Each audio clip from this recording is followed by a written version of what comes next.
Hi, everyone. I'm Melissa D with Body Joy Intimacy School. And today I'm going to be talking about being able to last longer.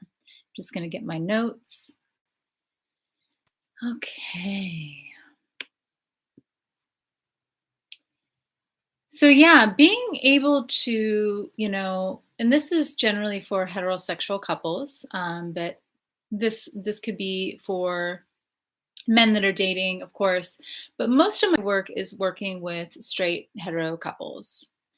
And it is so embarrassing for a lot of my male clients not to be able to really have the extended arousal and be in all these different positions and be able to have sex anywhere, anytime, and really follow their partner's arousal and maybe her peaks and valleys and be able to really hang.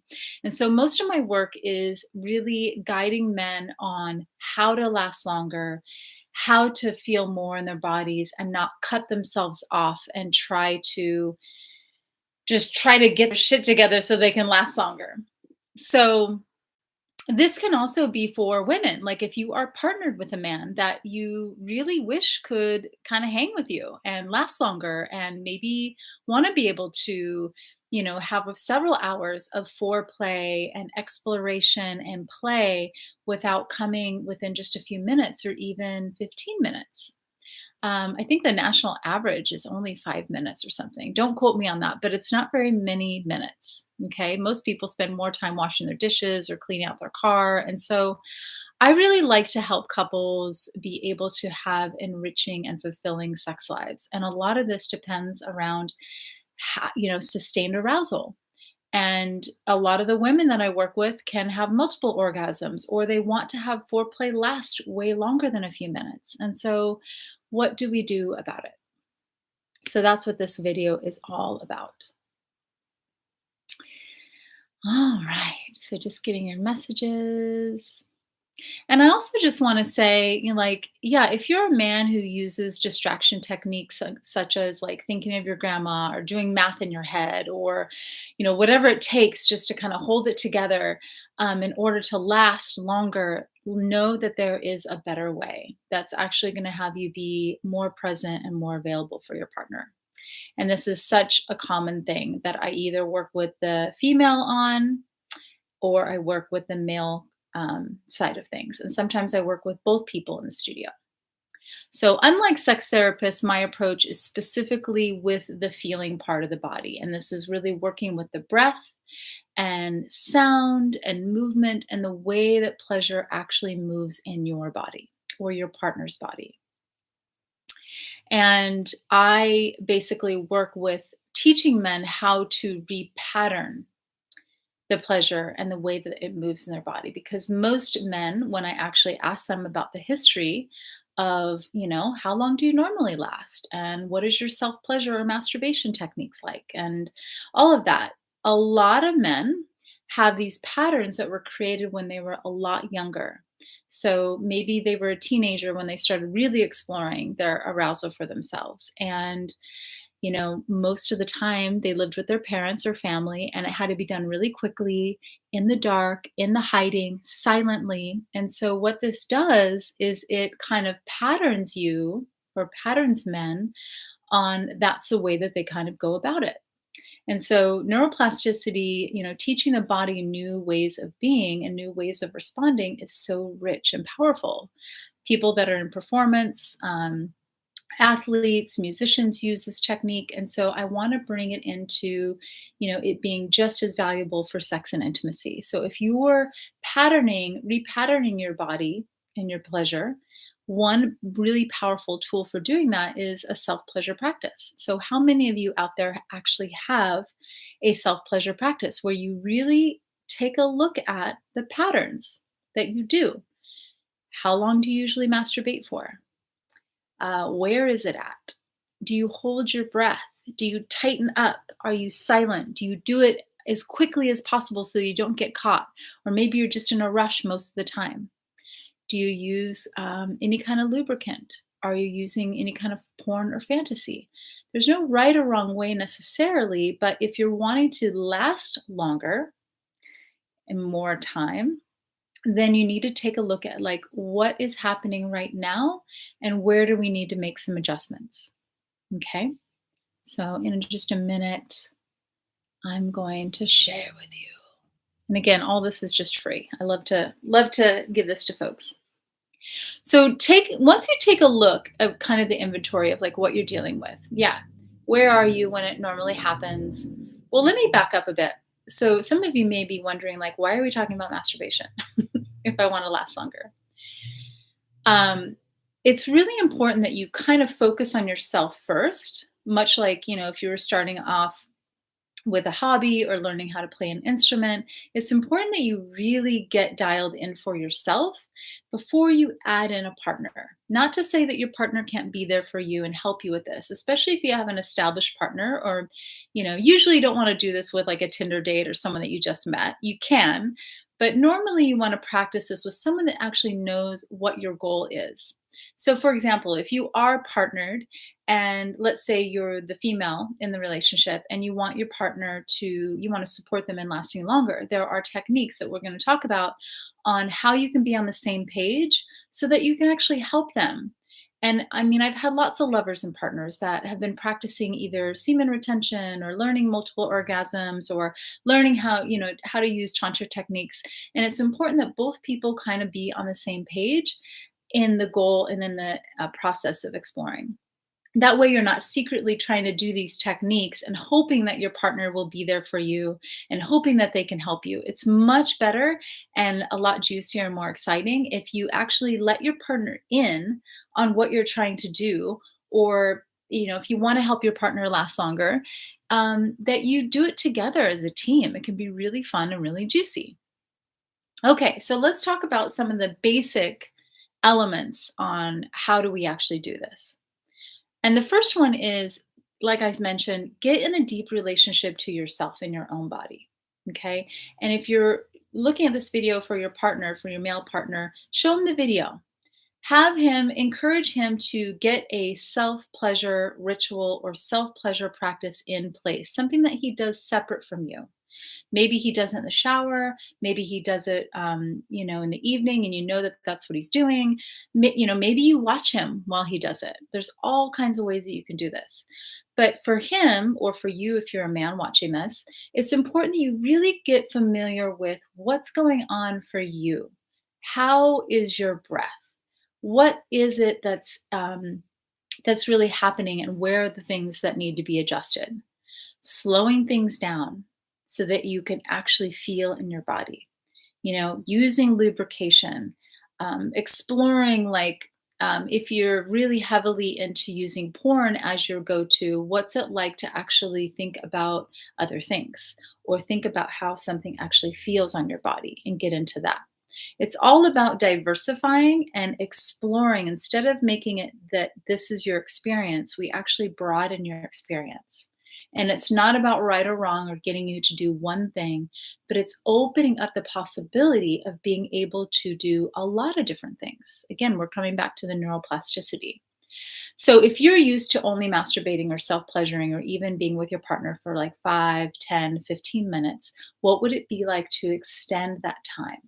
If you're used to having really quick, short, quick, feverish experiences, which are super hot, okay?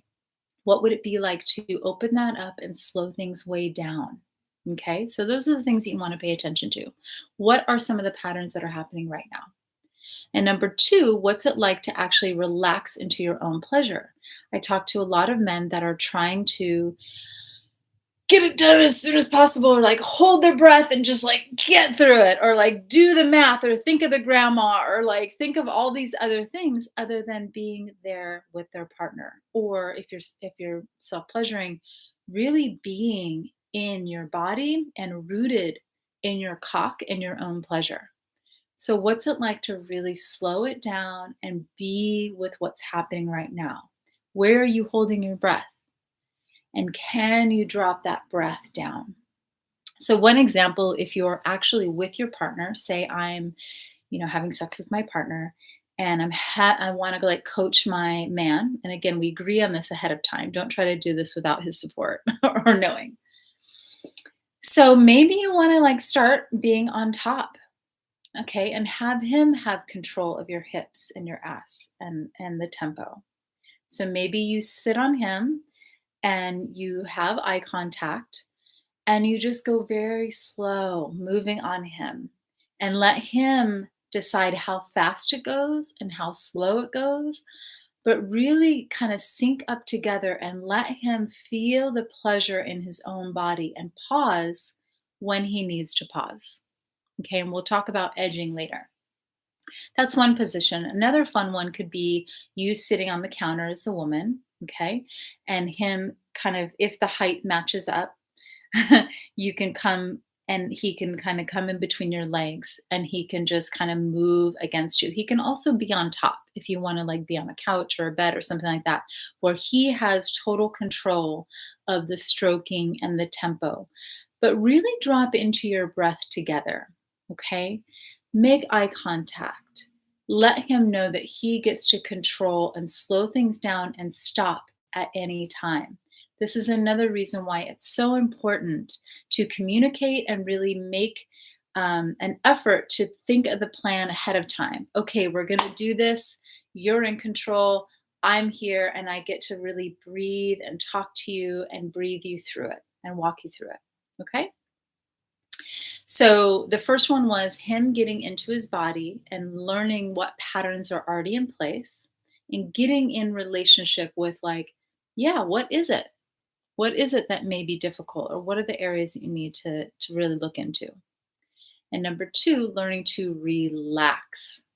Okay. And I kind of like brought in another technique, and that's putting him in the driver's seat where he gets to like explore your body, where he gets to really explore the pace. And you're there as the receiver holding that space with him. And the other one is number three is focusing on feeling more, not less. And this kind of goes hand in hand with the distraction that a lot of people try to promote. Okay. Like, okay, you just got to hang in there and just, think of your grandma, do a bunch of math, whatever the thing is. Look, that just takes you out of the moment and takes you somewhere else.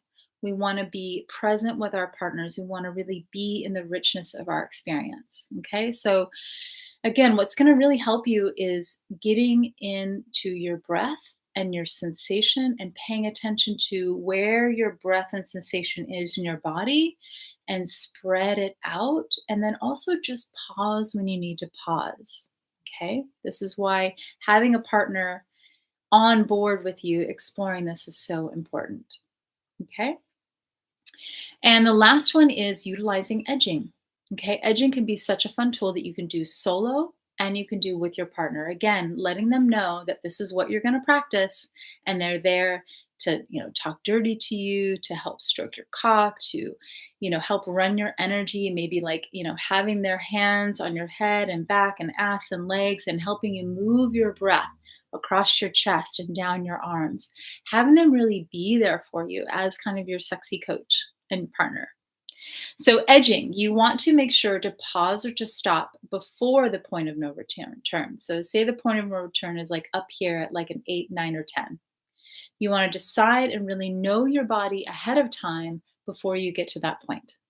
So, you get your arousal and your pleasure going, whether you're self pleasuring or you're with your partner, and you build that energy together. Okay, build it up. And then once you get to like a 7, pause, drop your breath, but try not to let the pleasure and arousal fully drop out or lose its vibrancy, but let it kind of linger there as you circulate your breath. So that means like taking nice deep breaths, using your breath, letting that kind of back down a little bit, and then building back up again. So you're going to do that several times where you're going to bring yourself to like that almost that point of no return, but then you're going to drop back down again. Okay. Let's see. I'm just going to check my notes and make sure I have everything. So yeah, there's a lot of ways that people approach this, and this, in my opinion, is much more powerful than going to like a sex therapist. I get a lot of referrals from sex therapists because they can't practice this stuff in their studio. they can give ideas and they can really counsel, but they don't get into like the embodiment practices and really where the rubber hits the road. No pun intended. Like, so in my office, you can't really see, but I have like, mirrors, I have lighting, I have chairs for couples to come. I've got lots of toys and also just like a yummy space where you get to really drop into and really practice these skills. So instead of talking about concepts, we actually do and practice them. And I work with a lot of couples, guiding them in person on how to actually do this for each other.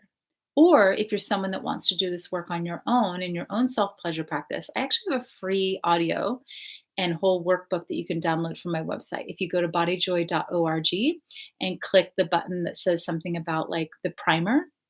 So the primer is basically an intro into this self-pleasure exploration. It's going to teach you the tools, exactly kind of what I talked about, but more succinct on like what does it take to last longer and actually have more pleasure and connection in your own body so that you can be with another partner and still have that extended arousal and still have that deep arousal and pleasure. So, if you want to explore what this is like in our studio, you can email me, melissa@bodyjoy.org. Or if you want to study at home or learn how to do this in a self pleasure practice, download that free audio. And it's a meditation that you actually listen to that will guide you on some of these practices. So, if anyone has any questions, I'll be on for another few minutes. If you're watching the replay, you can type replay down below and I will certainly answer your questions. But I hope this gave you kind of a little bit of an insight on what do you do to even last longer? Like, what are some of the things that people do besides thinking of their grandma or like a math problem? So,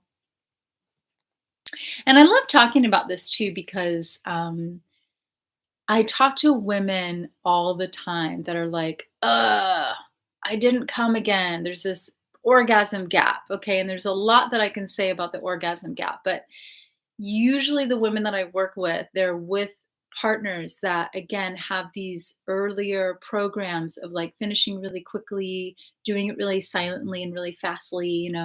So learning how to have compassion and not get frustrated with your partner, but learn how to really help kind of retrain them on lasting longer and feeling more pleasure so that you can open up and you can really have that heightened arousal and pleasure, which just takes more time than just a few minutes.